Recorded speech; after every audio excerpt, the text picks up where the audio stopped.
Om Shri Gurubhyo Namaha. Harihi Om. Sumukascha ekadantascha kapilo gajakarnakaha. Lambodharascha vikato vignarajo vinayakaha. Dhumaketur ganadhyakshaha Palachandro gajananaha. Vakratundaha surpakarno hirambaha skandapurvajaha. Suklam bharadaram vishnum sasivarnam chaturbhujam. Prasannavadanam dhyayet sarva vignopashantaye. Yasyadviradavakradhyaha parishadhyaha parastatham. Vignam nigdhanti satatam vishvaksenam tamasraye. Gurur Brahma Gurur Vishnu Gurur Devo Maheswaraha. Gurur Sakshat Param Brahma Tasmai Sri Gurave Namaha. Satchidananda Rupaya Krishnaya Aklishtakarine. Namo Vedanta Vedhyaya Gurave Buddhi Sakshine. Krishnadvaipaya Namjasam Sarva Bhuta Hiteratam. Vedabjabhaskaram Vande Samadhi Nilayam Munim. Narayanam Namaskritya Naranchaiva Narotamam. Devim Saraswatim Vyasam Tato Jayam Udirayet. Janmadhyasya Yataha Anvayat Itaratahascha Arteshu Abhijnahas Swarat. Tene Brahma Hruda Yaha Adikavaye Mukhyanti Yat Surayah.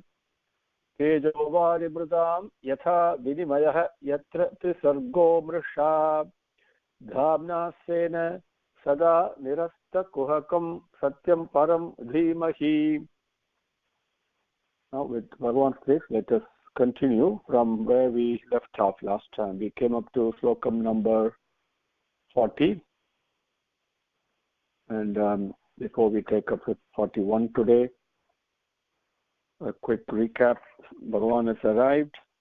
Swami Srimad Narayana Hari has arrived here, instantly knowing the disservice, the irreverential act done by his Dwarapalakas, and he hurried to the spot and came with along with Sri Devi, and moving with his feet. The feet are the goal, the quest of great sages like the Paramahamsas.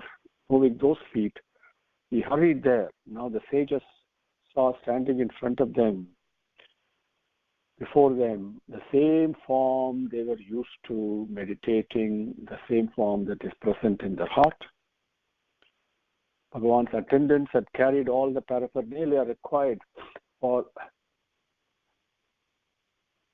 Bhagavan's travel, like his footwear, his Padarakshakai, his Padarakshakai, and also they were holding an umbrella that is white like the moon, ceremonial umbrella, and on its rims, just around its rims, were pearls.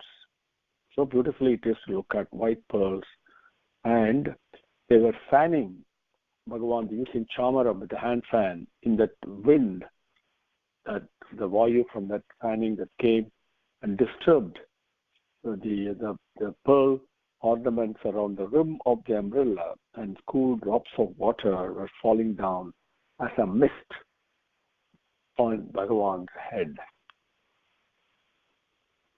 from the umbrella.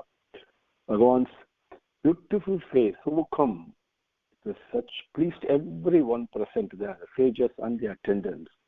All the auspicious qualities and excellences were taking residence. That was the residence for all of them with Bhagavan.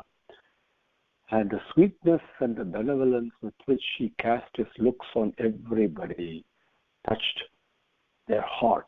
Straight, hot language. And with Sri Devi shining beautifully on his Shamala, the blue-colored chest, very just as bluish, and this lustre, the tejas of Bhagavan lit up not only the Vaikuntham, but from the Vaikuntham, all the other 14 lokas. The Bhagavan tejas, Prakasam, lit it. His sumptuous waist was covered with a yellow cloth, and it's held in position by a brilliant waistband. Now on his chest he had a floral wreath, a garland made of flowers that attracted a large number of bees that were humming, and on the 2 arms that he had, just beautifully ornamented with bracelets, and one was placed on the neck of Garuda beautifully, in a very friendly manner. The other, he had on his hand, he held a lotus with a stem and was twirling it. Up to that point we came. In 41, his cheeks and high nose were smooth enough to reflect the radiance of his Makara Kundalam, the fish-shaped, the fish-marked earrings that are shining in splendor like lightning. His crown, the diadem, was studded with numerous precious stones and precious gems. Between his arms, on his chest, were necklaces of precious pearls. And on his neck, then, he also wore the jewel known as the Kaustubham. That is Slokam number 41. Let us take it up now. Vidyut Kshipan Makara Kundala Mandana Harha Gandasthala Unnasa Mukham Manimat Kiritam Dordanda Shanta Vivare Harata Parardhya Harena Gandha Rakatena Cha Kaustubhena.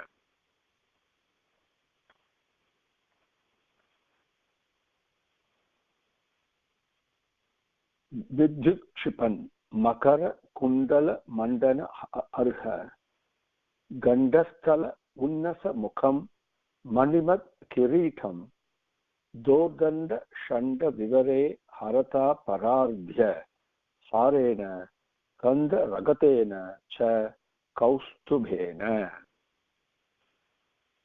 Vidyut Kshipan, like lightning, because his lustre was something that even defeated the lustre of a lightning. It was so beautiful.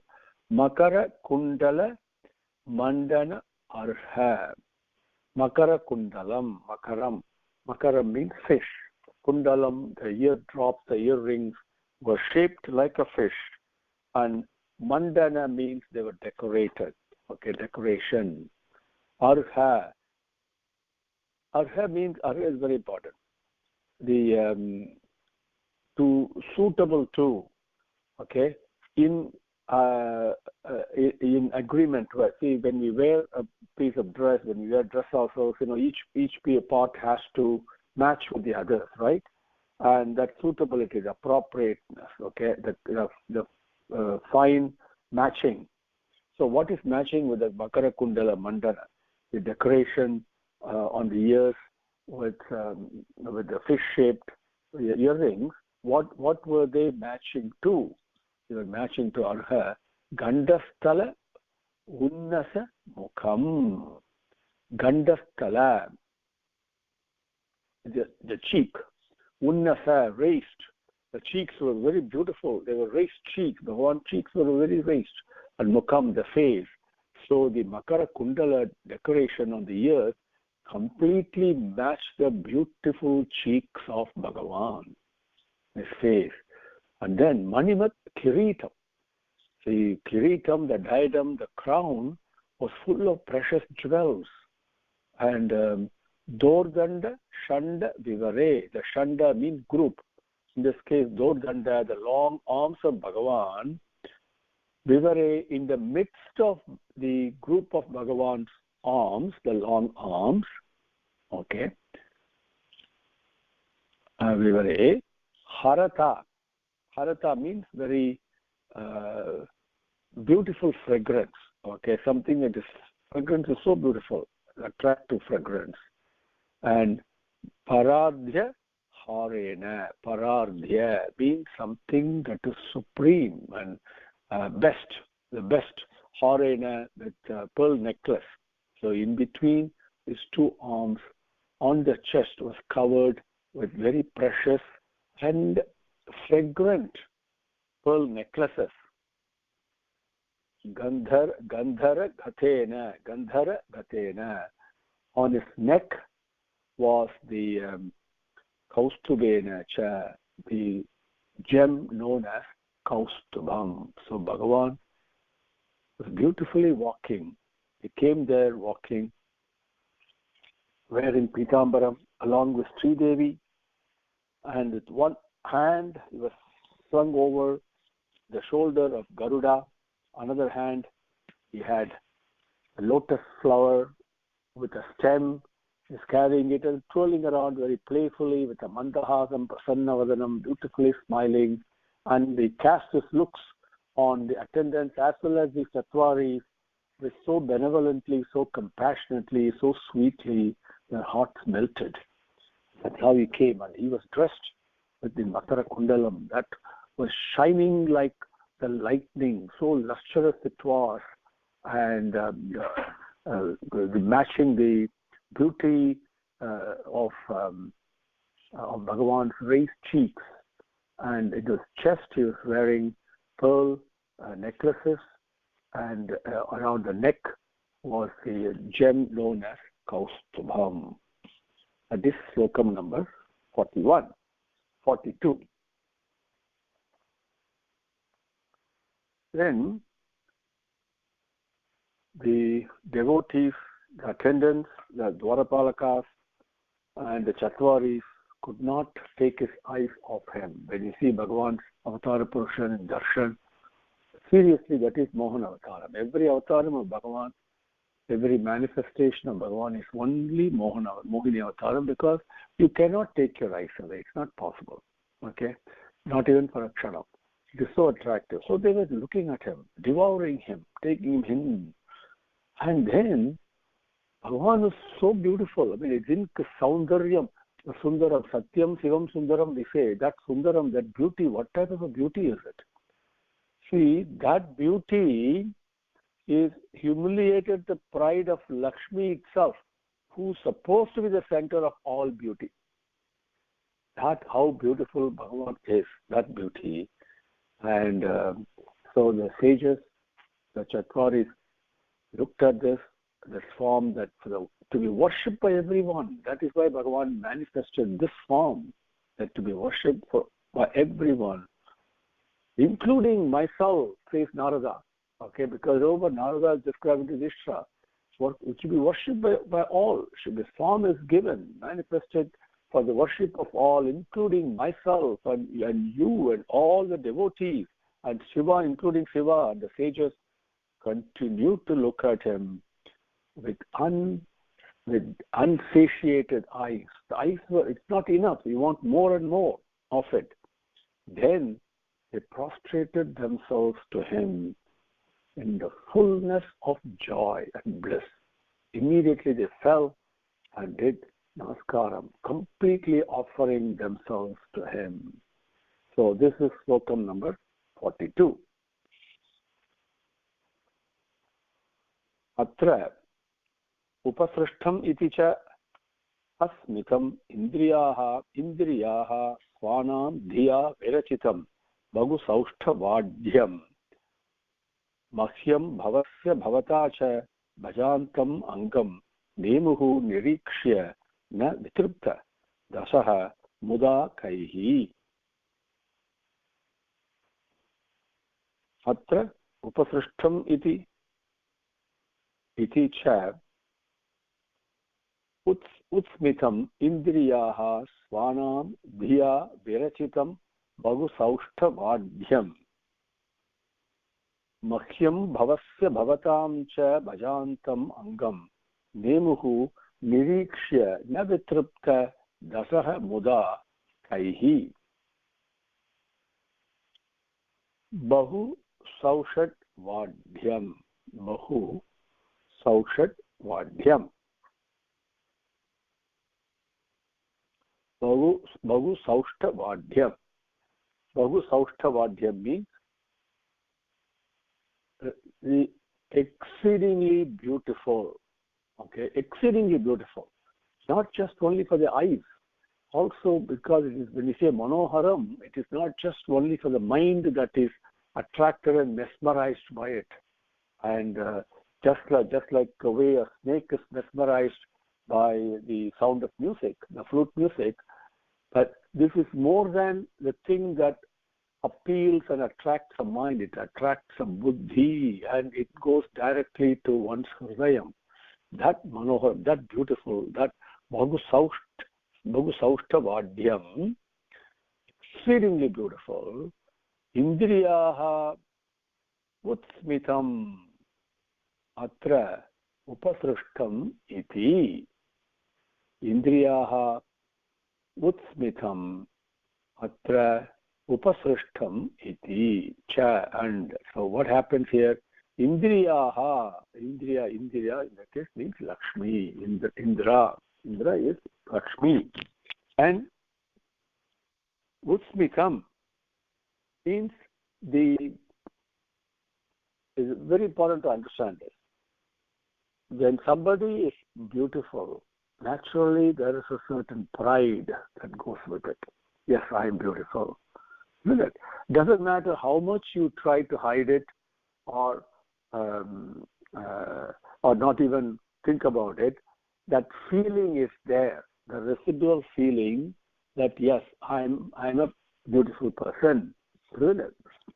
So that utsmitam is I am the prettiest, I am the most beautiful, that pride. Indriyaha utsmitam, Mahalakshmi Sri Devi is feeling that she is the most beautiful. Atra, in the beauty of Sri Hari, Srivan Narayanan, upasrishtam iti. See, it is not that Sri Devi is thinking I am beautiful. Now watch how beautifully it is being described. Upasrishtam iti, that pride has declined, has been eliminated, nullified, has been put down.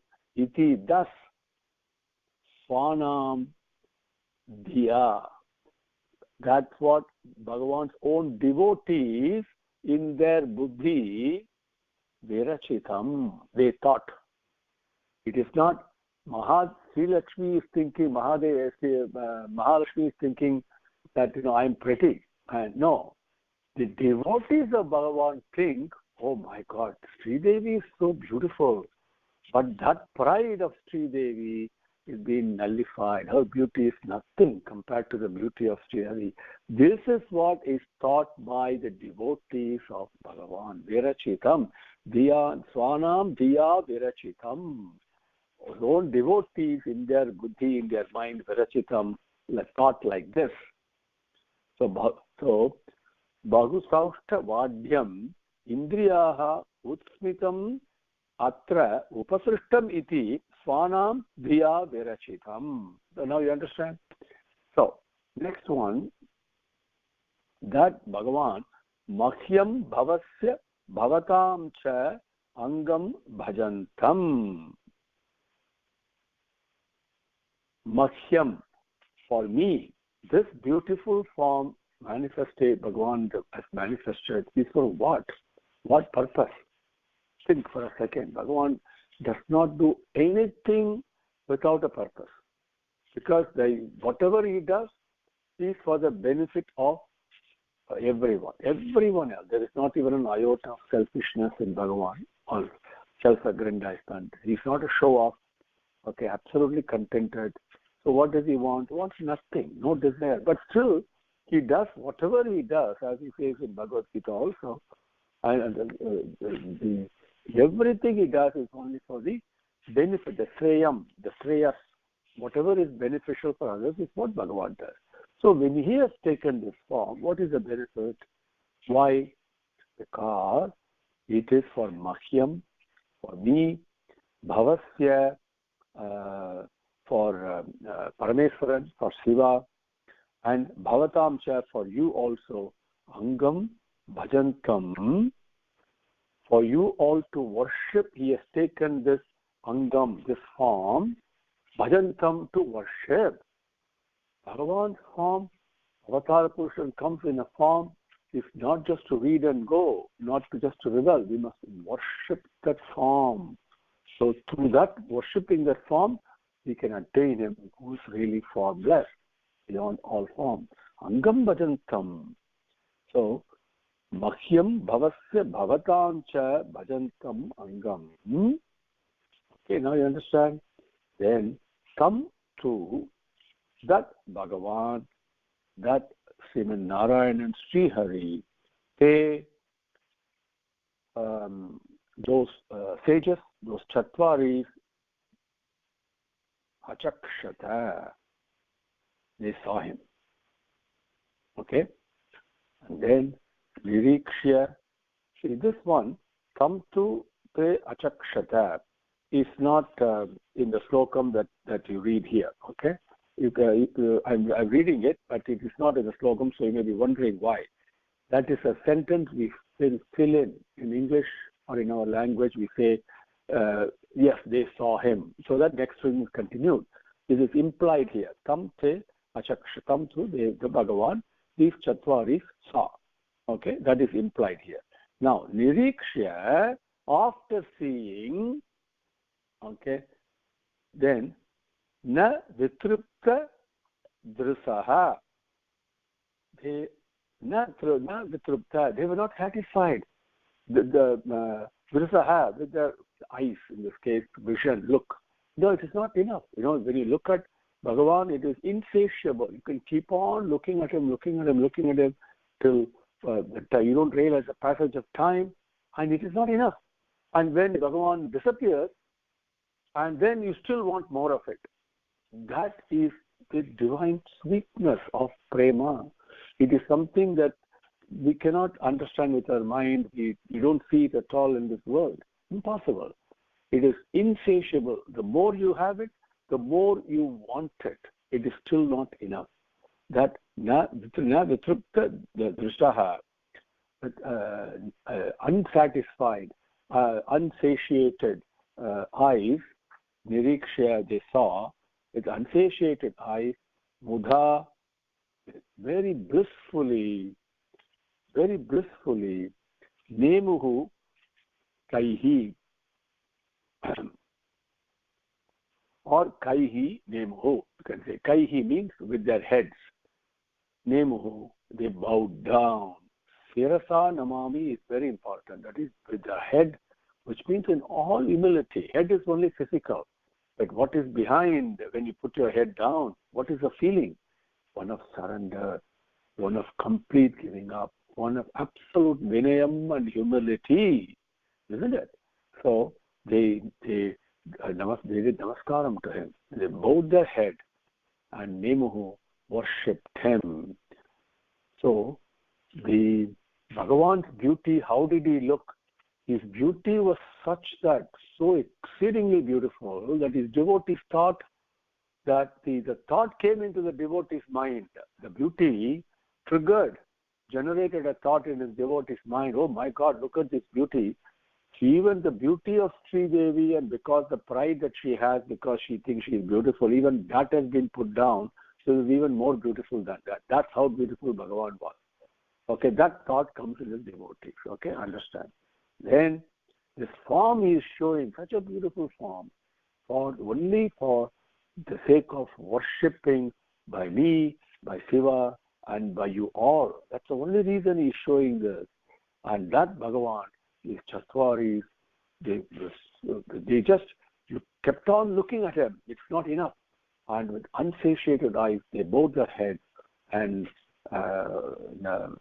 with their head, they bowed their heads down and worshipped him. So that is Slokam 42. Atra upasrishtam iti cha utsmitam indriyaha swanam dhiya virachitam bahu sauštavadyam mahyam bhavasya bhavatam cha bhajantam angam nemuhu nirikshya na vitrupta vrisaha muda kaihi. Number 43. In 43, they continue. Bhagavan is wearing tulsi leaves, the other flowers. These are all. Why is he wearing tulsi? If you go to Uplepan Kovil, you see Bhagavan is covered with tulsi garland. Everybody who goes there buys a tulsi garland and puts it on him. You go to Shirdi Baba temple, they put Tulasi Mala on him. And immediately, of course, the priests take it out. Why? These things are offered by devotees. Bhagavan accepts it. So he was wearing the fragrance of Tulasi leaf, Tulasi garlands given by devotees. And these were also had other flowers. Okay, we go to another type of flower, like a type of a rose flower along with it.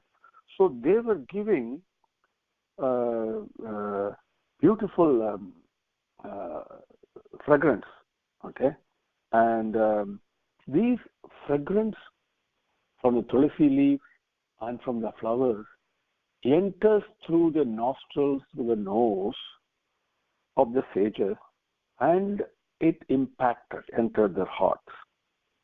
Okay, and that because of that, immediately their mind and bodies were overcome with devotional sentiment, in spite of the fact that the Sattvaris were always focused and completely immersed only in the Akshara Brahman, the formless one entity. In spite of that same experience that Sukamuni had, in spite of being one with Akshara Brahman, the oneness, okay, with absolutely no feeling of difference, no feeling of separation, that the presence of divinity, in Sukamuni's case, he was hearing the nectarine sweetness of Lord Bhagavan's glories and stories when his father was reciting it in Srimad Bhagavatam, and he was full of horripilation, he says. My hair all stood on its end. Tears were streaming from my eyes uncontrollably. Yes, even though, yes, I'm in Brahmanishtai all the time. This is the power of the sweetness of Bhagavan's stories and glories, is what he tells Parikshit. Same thing happens to the Chatwaris, absolutely in Brahmanishtai. But the divine fragrance, immediately horripilations. And so that is what the Slokam 43 describes. Okay. Sathya Aravinda Nayanasya Padaravinda Kim Jalakaha Mistra Tulasi Makaranda Vayuhu Antargataha Swavivarena Chakara Tesham Sankshobham Akshara Jusham Api Chitta Tanvoho.